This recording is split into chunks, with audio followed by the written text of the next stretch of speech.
Hi guys, I want to introduce you guys to something known as a template for outlining your speeches. This is what we call a preparation outline, and you will usually turn in your preparation outlines to me.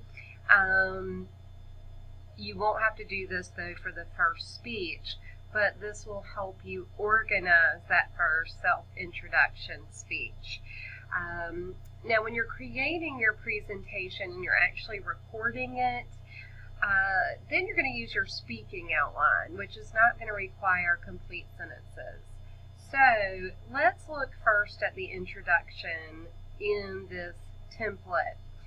A good speech will always have a solid intro. This kicks you off, it gets you started, it sets the tone for your speech. Is it going to be serious? Is it going to be funny?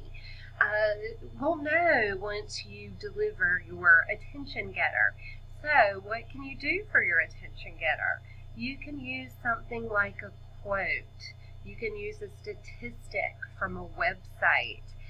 You can even show a brief YouTube clip or an image. The attention getter is up to you, but remember, make it interesting. This is the first thing the audience is going to hear. Now,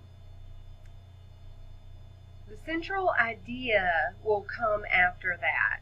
And actually, before I get there, one more note about the attention getter. Make sure you give credit. If you deliver a quote, say who said it. So I might say, Francis Bacon once said, knowledge is power. I'm giving credit to Francis Bacon, not myself, because I did not make up that quote. If you get a stat from a website, cite it. According to mothersagainstdrunkdriving.org, and then go on with your statistic.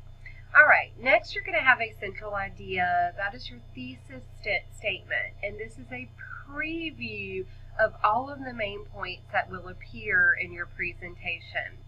For your self-introduction presentation, about 2 main points is all you're going to need.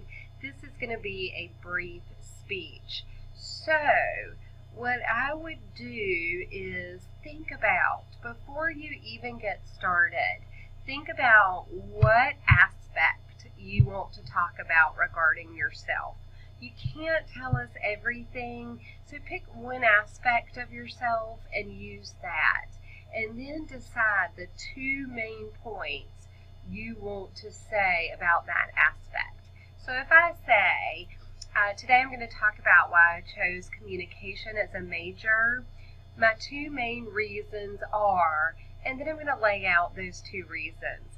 Now you're going to know what to listen for in the body of the speech. Now next are my credentials. That is simply my credibility. Cred means to believe. So I am giving you a reason to believe me. This is real world speaking.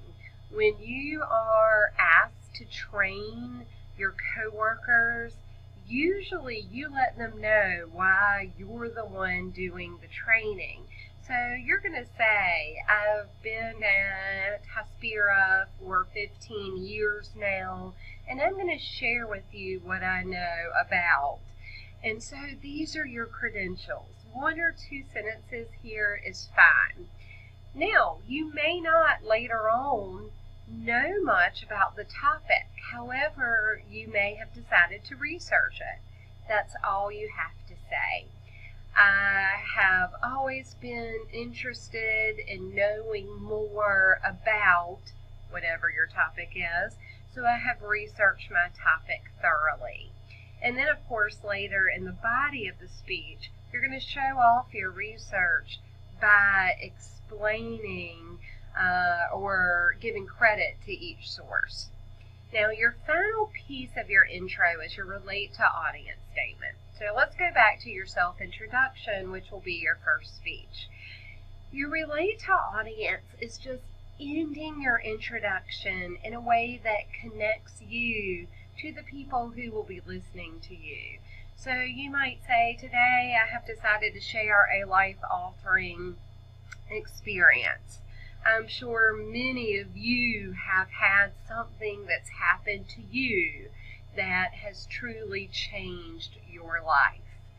That is a great way to get your audience interested because they know your speech is going to be relatable. So, just a little 5-minute, 17-second clip on how to begin your introduction. I'll see you guys again soon.